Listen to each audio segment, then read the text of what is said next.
High, আমি পাপিয়া। তোমরা সবাই কেমন আছো? আজ আমার বাড়িতে এক বান্ধবী এসছে। সে নাকি আবার নিরামিষ খায়। শনিবার দিন তার নাকি নিরামিষ খাওয়া পারে। কী রান্না করে দেবো কিছুই মাথা আসে না। প্রেশার কুকারে তাড়াতাড়ি করে আলু কেটে সিদ্ধ করে নিয়ে জিরে ফোড়ন, গোটা গরম মশলা, আদা বাটা, জিরে বাটা দিয়ে একটু ভাজা ভাজা করে নিলাম।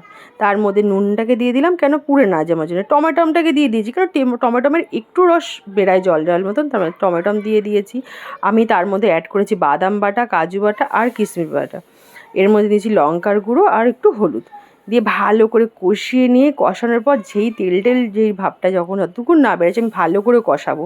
কারণ নিরামিষ, আর নিরামিষ তরকারির মধ্যে একটু মিষ্টি না হলে ভালো লাগে না। আরে আমরা বাঙালি বস, তার মধ্যে নিরামিষ। আর দেখো, আলুর দমের সাথে লুচি পরোটা তো মাছ চাই, রুটি তো ভালোই লাগে না।